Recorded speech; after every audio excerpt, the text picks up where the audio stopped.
there's something strangely unfamiliar about London's Piccadilly Circus in the pale light of an early dawn. But not to Muhammed Ali, formerly Cassius Clay, the second youngest man ever to become heavyweight champion of the world. While the metropolis sleeps, he's whisked away from his hotel up the Mall and past Buckingham Palace. He goes over roads as deserted as they must have been when the last heavyweight champion to defend his title in Britain, Tommy Burns, saw them 58 years before. 24-year-old Ali and his sparring partner Jimmy Ellis, who defeated him as an amateur in their hometown of Louisville, Kentucky, pound their Hyde Park beat. Angelo Dundee from Miami Beach, Florida, manager and trainer of a succession of world title holders, directs operations as Ali goes into reverse, part of his preparation for fleet-footed boxing on the retreat.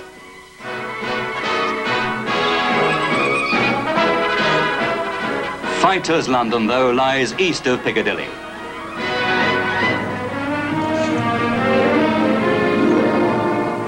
In the more homely surroundings of the old Kent Road, Ali's challenger, British and Empire champion Henry Cooper, goes with his manager Jim Wicks and his trainer Danny Holland to his cramped first-floor gymnasium at the Thomas à Becket.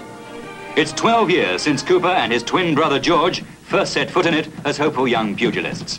The ex-plasterer no longer sharpens his left hook on a member of the family.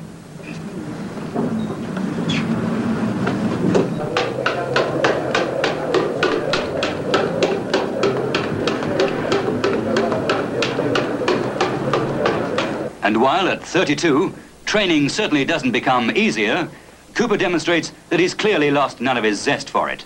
To prompt a smile of satisfaction from his manager is certainly no mean performance. Just sharpen up and... Boxing at world-class level is a whole-time occupation. So Cooper's Italian-born wife, Albina, is charged with the responsibility of running the family greengrocery store in Wembley. Her only contact with her fighting husband during the training period is by telephone. He makes his headquarters at Welling in Kent, where there is little fuss over the arrival and departure of even a world title challenger.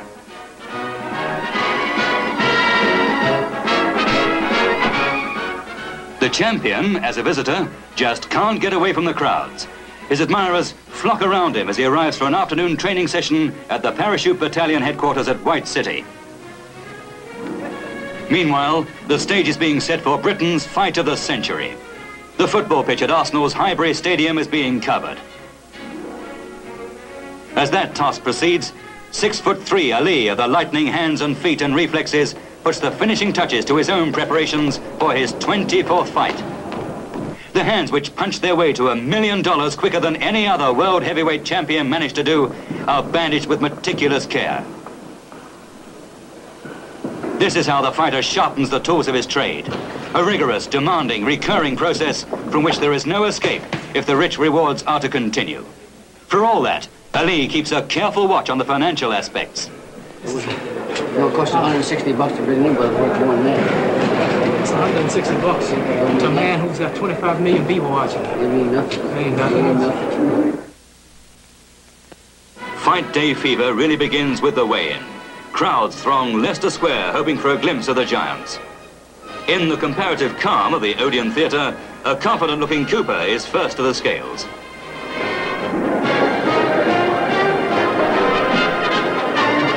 The champion follows, waves regally to the audience, and then displays his satisfaction at the lightest weight of his championship career, 14 stone, 5.5 pounds.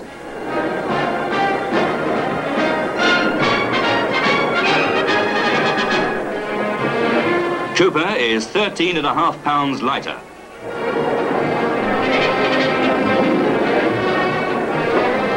Comes the time for the moment of truth. Preceded by the Union Jack, Cooper makes his way through the 38,000 Highbury throng after being delayed in his dressing room for 10 minutes, waiting for a passage to be cleared to the ring.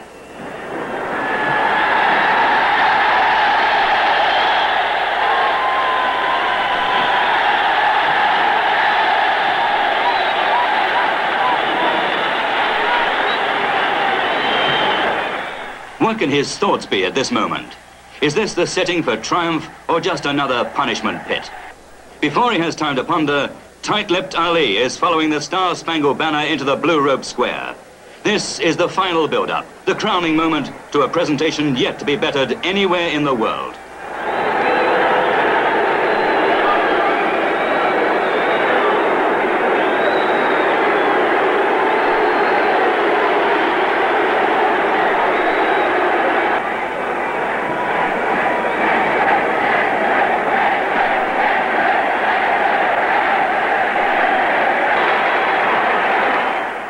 The night is dark, the air is chill.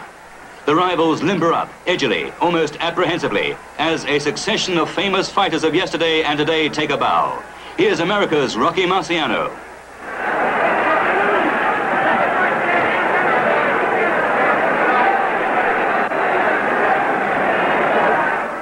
And here's Billy Walker.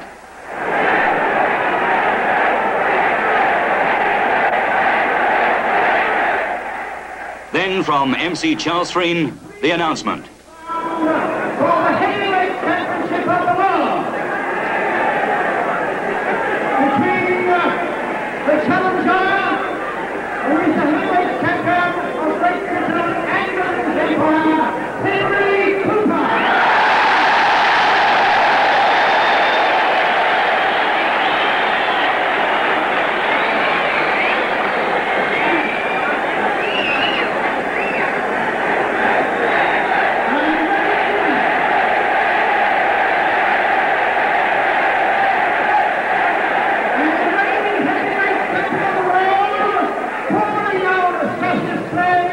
Muhammed Ali.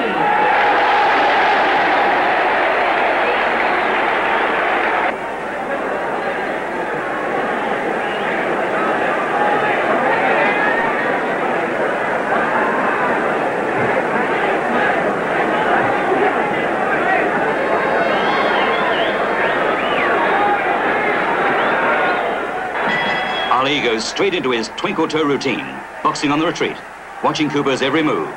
He's trying to force the pace on the start. Now Cooper tries to get his jab working, only to find Ali sliding gracefully away. This is the expected early pattern. Cooper, on a 50,000-pound pay night, knows there's so much more at stake.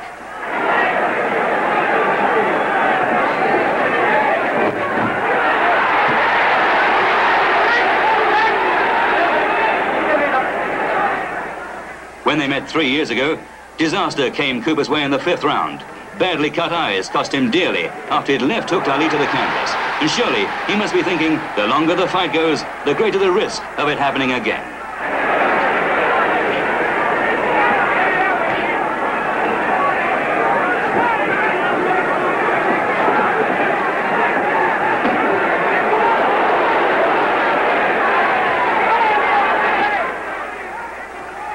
Ali, for all his superior speed and greater reach, knows well enough the danger lurking in Cooper's left hand. So he clinches the moment he thinks it's coming. But he clinches easily, clearly content that his stone advantage in weight will keep him in command in the inside exchanges.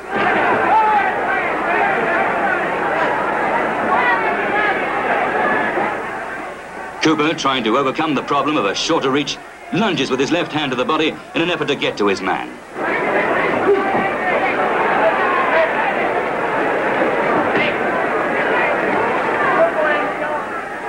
Just watch the way Ali circles gracefully away. His hands held low are always in a position either to defend or to attack. This, of course, means that his opponent has to attempt to make the fight. Cooper has to try to be the aggressor all the time.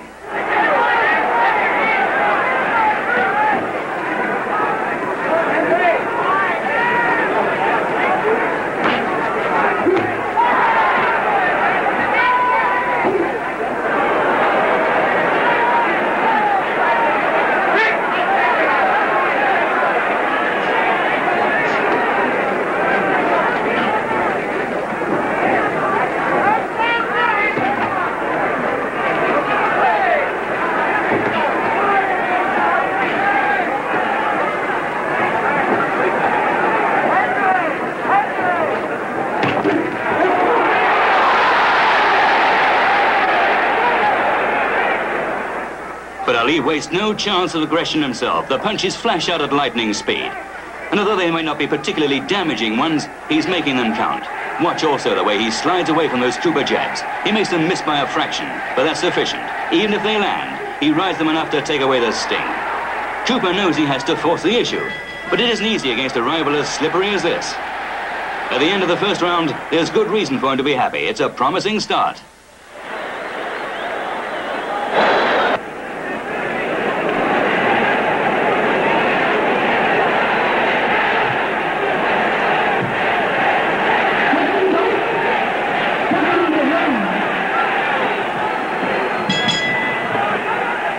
Round 2, and Ali goes into the same routine. Again, Cooper has to try to be the aggressor.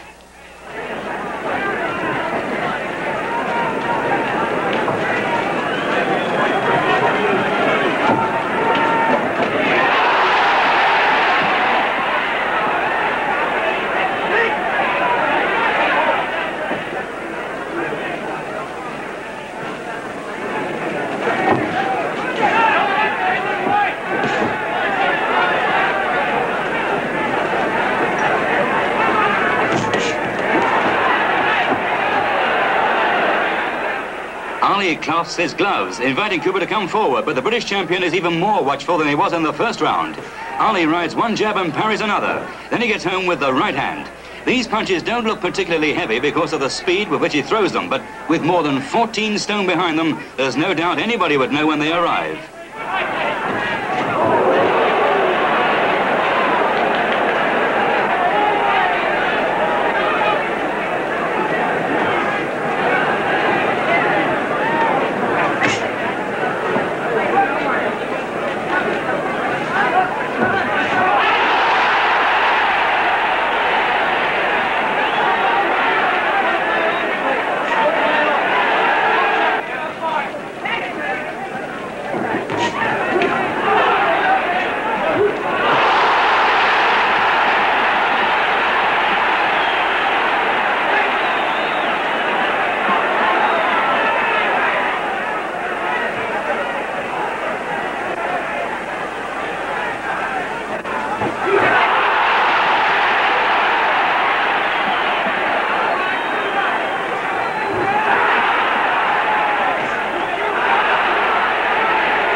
Round 3.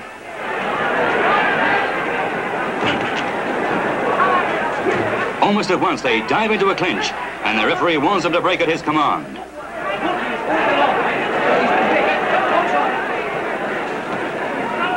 Cooper is obviously trying to get Ali into a corner to cut off his retreat, but the champion seems to delight in getting into difficult spots so he can extricate himself.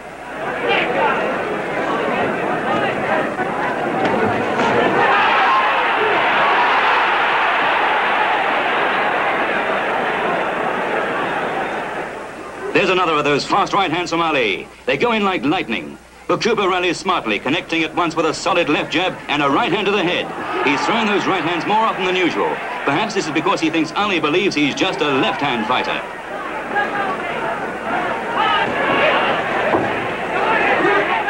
Cooper sinks 2 left hooks to the ribs, and once again he tries to pin Ali to a corner, but he slips up with almost ridiculous ease.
The 4th round.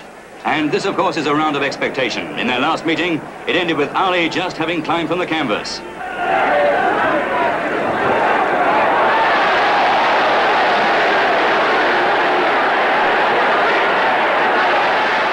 Now he complains to the referee that Cooper's hit him low. But he's quickly back to the old routine.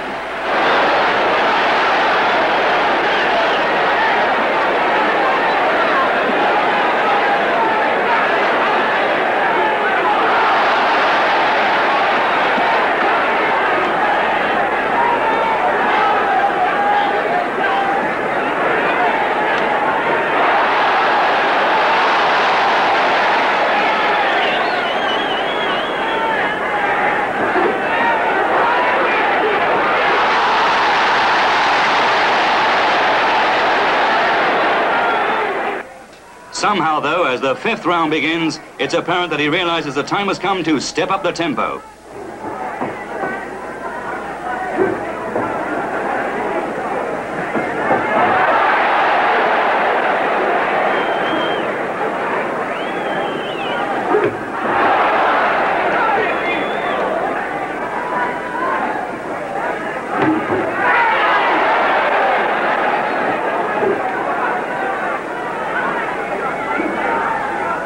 But Cooper responds with a succession of solid left-hand punches.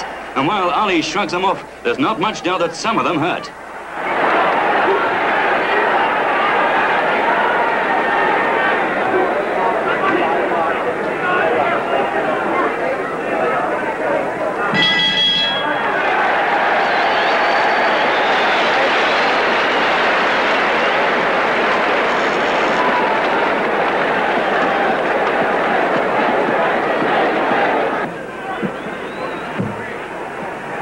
Now for the 6th round, and they've already gone further than their last meeting.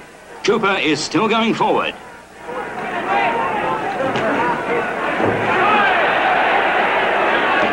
But suddenly Cooper finds himself in trouble. See that sharp right hand from Ali, then another left hook, followed by a right in rapid succession. Heralds what must be the beginning of the inevitable end.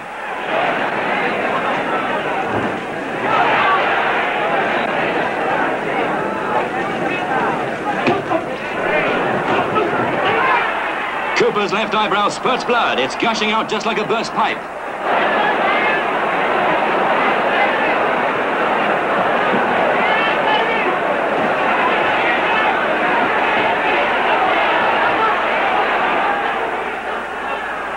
The referee takes a look at the damage and allows the fight to go on. Ali piles on the pressure, raining punches in all directions, and still the blood spurts everywhere.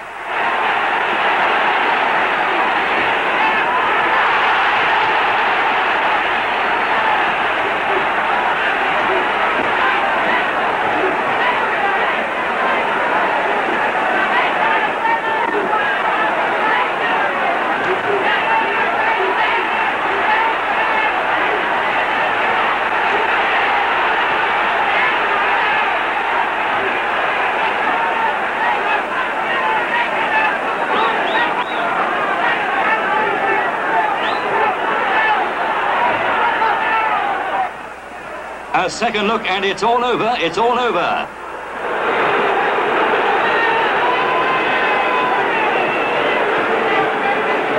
Muhammad Ali is the winner after 1 minute 38 seconds of the 6th round and is still heavyweight champion of the world.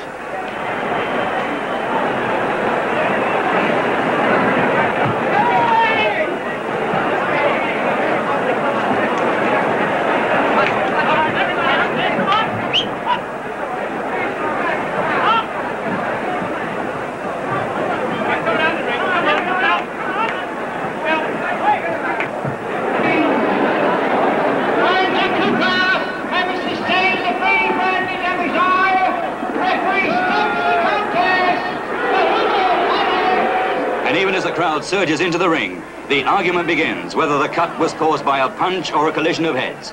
But there was no doubt about it. The first right hand on the suspect area started the damage. Cooper shook his head. In went Ali with a left hook and another right to worsen the injury. So another gallant British attempt to win the World Championship ended in disappointment. Well, it may not have been the greatest title fight, but nobody will forget the courage of Cooper and the speed and class of Muhammad Ali.